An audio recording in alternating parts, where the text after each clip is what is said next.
Snow. In the slow breath of a winter dawn, across a white and silent valley, a single elk lifts its head.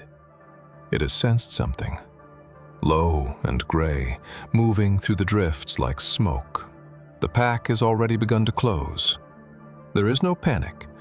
There is no sound. Only the ancient arithmetic of the hunter and the hunted. And in a few short seconds, it is finished. But here is what should stop you. For most of a century, this scene was impossible. The hunter you just watched had been erased from this land.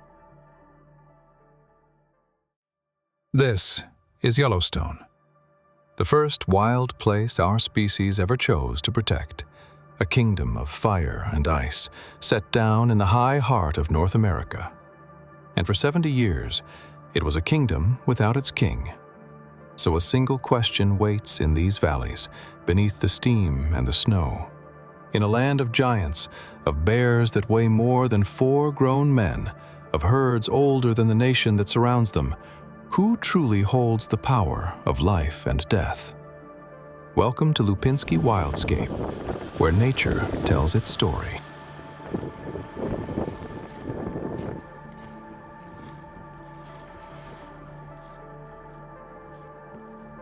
To understand the wolf, you must first understand the land that lost it. Yellowstone was born of violence. Beneath these meadows sleeps one of the largest volcanoes on Earth, a chamber of molten rock that has shaped every ridge and river above it. You can see its breath everywhere. More than 10,000 hot springs, mud pots, and steam vents. Nearly half of all the geysers on the planet gathered here in this one wild corner of the world. In the year 1872, this became the first national park ever created. More than 2 million acres set aside not for farms, not for cities, but for the wild itself. It is a hard kingdom. Winters fall to 40 degrees below zero. Snow buries the valleys for months. To live here is to endure. And yet, life does not merely survive in Yellowstone. It gathers. On these plains and slopes live some of the most powerful animals on the continent. But power, as we will see, is not the same as rule. To find the true ruler of this place, we must meet its candidates one by one. We begin with the largest of them all.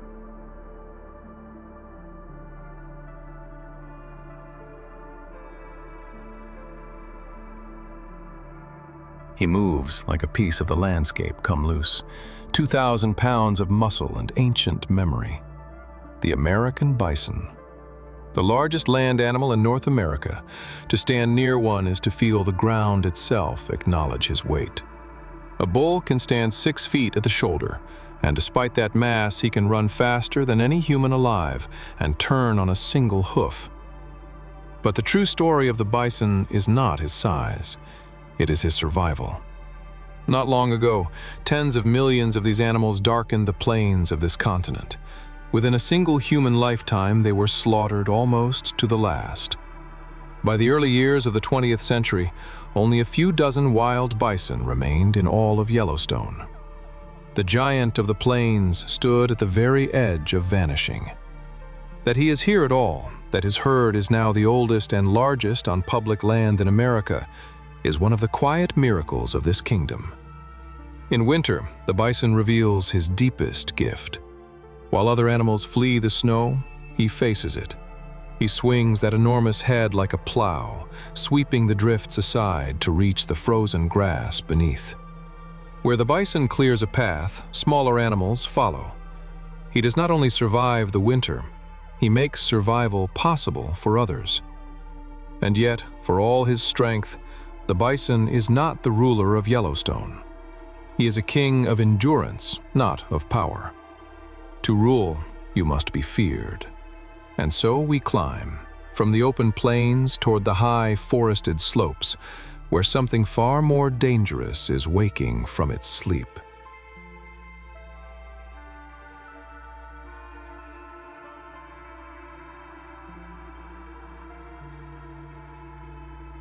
Spring comes late to Yellowstone, And when it does, the mountainsides stir. After months underground, in a sleep so deep its heart slowed almost to stillness, the grizzly bear emerges. A large male can weigh more than 700 pounds, and yet he can outrun a horse over short ground. His shoulders carry a hump of pure muscle that drives claws as long as a human finger through frozen soil, as if it were sand. The grizzly is the very picture of power. He fears almost nothing. He will claim a carcass from any other animal simply by walking toward it.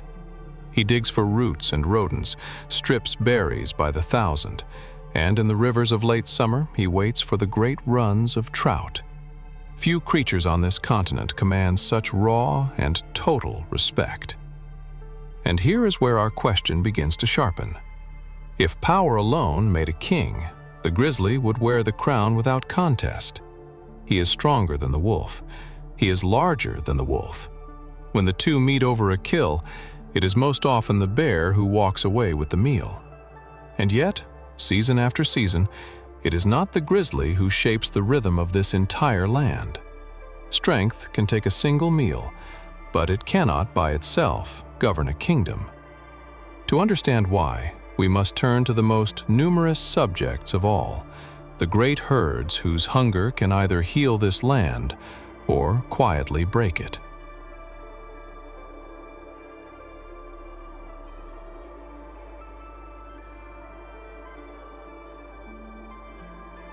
They move across the valleys in rivers of brown and tan. The elk, graceful, watchful, and astonishingly many.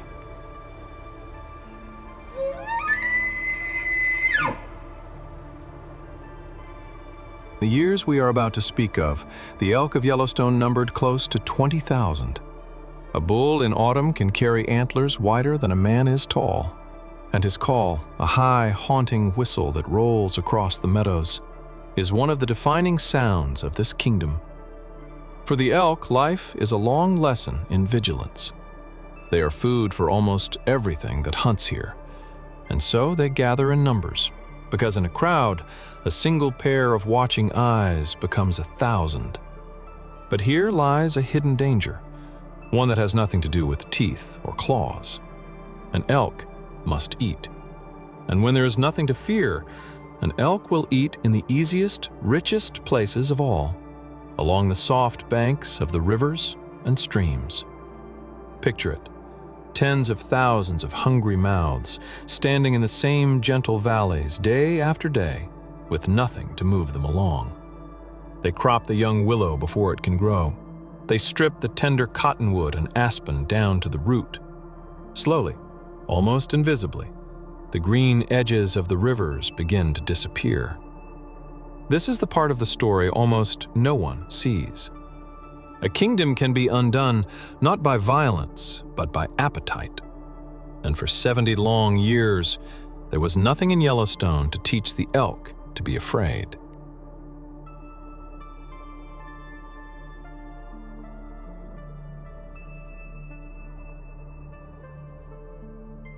For thousands of years, this land had a balance. And at the center of that balance moved a single animal, woven into every story the first peoples of this continent ever told: the gray wolf. But when settlers came, they brought with them an old and bitter fear. The wolf became the villain of the frontier. A government campaign set out, deliberately and completely, to remove every wolf from the land.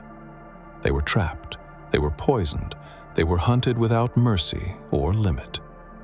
In the year 1926, here in the world's first national park, the last wolf pack was killed. And just like that, after countless centuries, the howl fell silent across Yellowstone. For a time, people believed they had improved the wild. More elk to admire, no predator to fear. But the kingdom they were left with was a kingdom slowly coming apart. The elk multiplied beyond all reason. The riverbanks thinned and crumbled. The beaver, who needs the willow to live, began to vanish. The songbirds that nested in the streamside trees grew quiet. One missing thread, and the whole tapestry had begun to unravel. This is the deepest lesson of Yellowstone, and we should say it plainly. The true power of a predator is not measured in the prey it takes. It is measured in the shape of the entire world it leaves behind. For 70 years, that shape was missing, and then, in the dead of one winter, a white truck came rolling through the great stone arch at the northern gate, and inside it, the missing king began to return.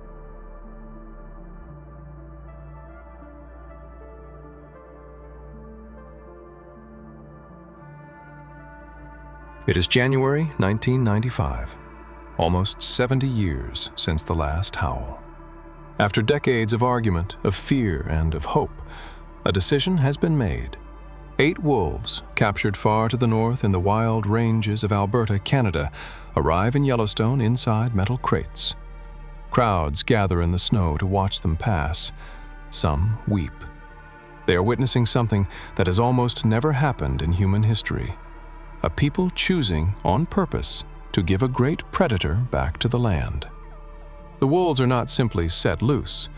For weeks they are kept in fenced pens, allowed to grow used to the scent and shape of their new home, so that their powerful instinct to travel back north does not carry them away. Then, at last, the gates are opened. By the end of the following year, 1996, 31 wolves in all have been brought to Yellowstone.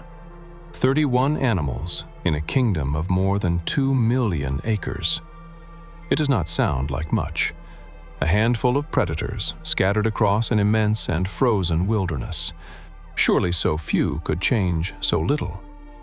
That belief was about to be proven spectacularly wrong, because what those 31 wolves would set in motion over the coming years would astonish even the scientists who fought to bring them back. To understand how, we must finally look closely at the animal itself.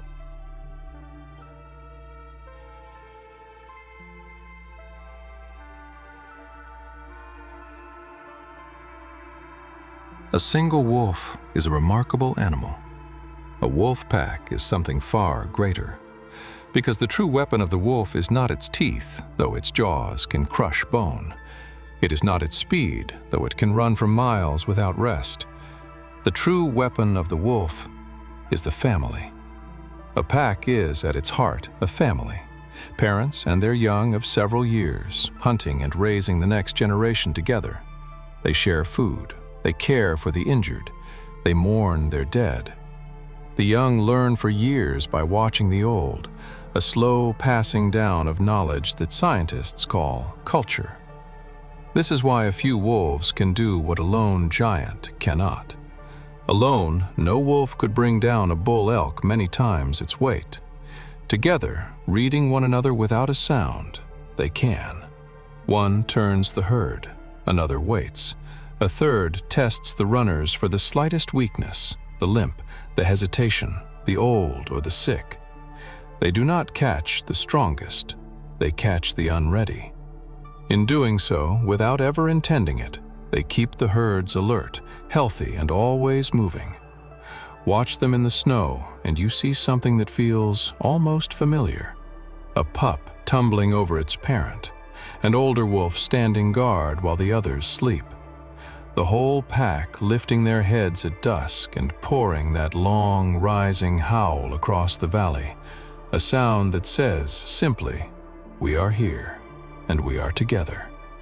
For 70 years, this sound was gone. Now it had returned. And as the wolves spread across Yellowstone, the land itself began to answer.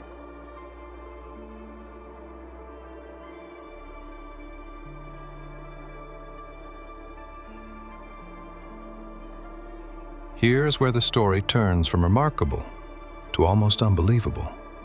When the wolves returned, the most obvious change was the simplest. There were fewer elk. Over the years that followed, the great herd fell from close to 20,000 toward less than half that number. But the deeper change was not in how many elk there were. It was in how the elk behaved. For the first time in 70 years, the elk were afraid again. They could no longer stand all day in the open river valleys, grazing the same soft banks without a care. Now those valleys were dangerous, the easiest place for a wolf to trap them against the water. So the elk began to move. They spent less time in the low streamside meadows, and the moment they sensed risk, they fled. Scientists have a name for this: the ecology of fear. The predator changes the prey not only by hunting it, but by haunting it. And along those rivers, something long forgotten began to happen. The young willow, no longer eaten to the ground the instant it sprouted, began to grow. The cottonwood and the aspen rose again. With the willow came the beaver, who builds with it and eats it. And the beaver's dams slowed the water and spread it into rich, wet meadows. With the new growth came the songbirds, returning to nest in the recovering trees. The banks, bound now by living roots, stopped crumbling into the current. Some observers say the very paths of the streams grew steadier and more defined. We should be honest here. Scientists still debate how much of this the wolves caused alone, and how much came from the return of the beaver, from changing weather, and from the bears. Nature is a web, not a single thread. But few who have studied this place doubt the heart of the matter. By restoring fear to the valley, the wolf set a long chain of life back in motion. One predator, and the green came back to the water. That is the power we have been searching for. Not the power to take a life, but the power to shape a world.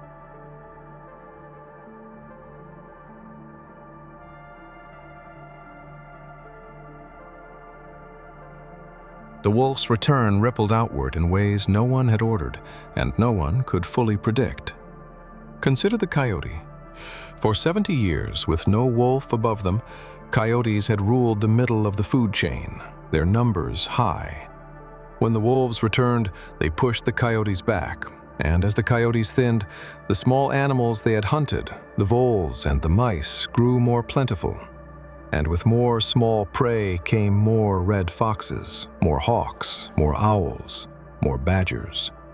A single change near the top reached all the way down to the smallest lives in the grass. Consider the ravens and the eagles, the magpies and the bears, who now follow the wolves through winter, waiting at every kill. A wolf pack does not eat alone.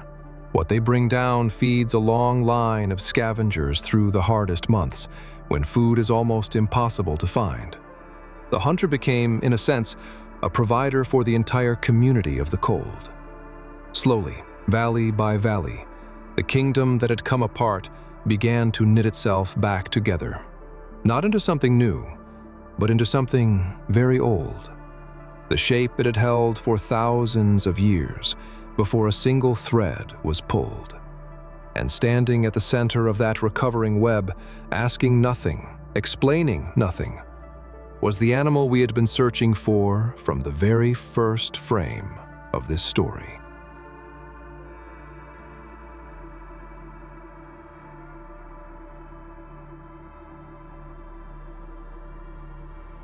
So let us return to the question we asked at the dawn of this journey.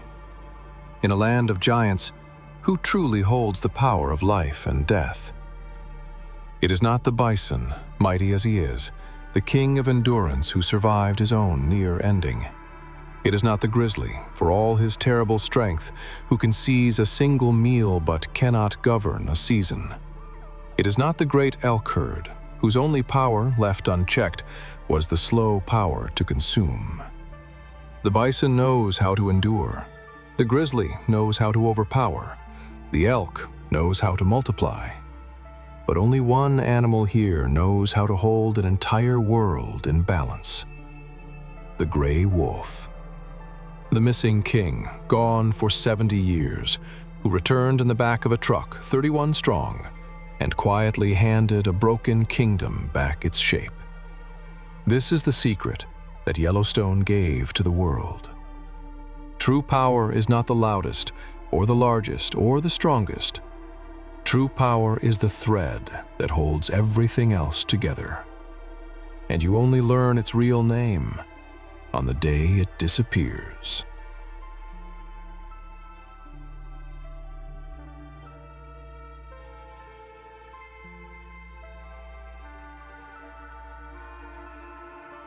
The story of the wolf is not finished, and it is not entirely safe. Within the protected heart of Yellowstone, the packs endure. But the moment they cross the unseen line at the park's edge, following the elk through the snow as they have always done, the old fear waits for them still. The balance we have watched return remains fragile, held in place by choices we make year after year. And yet, there is hope in this story, and it is the best kind, the kind we have already proven we can create. Within a single human lifetime, we took the wolf away, and within another, we found the courage to bring it back. We learned, the hard way, that we are not the masters of the wild, but its keepers. Listen then, the next time that long howl rises across a winter valley at dusk. It is not a warning. It is the sound of a kingdom made whole again. The sound we erased, and then, against all the odds, chose to restore. Thank you for joining Lupinsky Wildscape. The natural world holds countless more stories waiting to be told. If you have not yet subscribed, this is the perfect moment to begin the journey with us. We will see you in the next wild kingdom, where nature tells its story.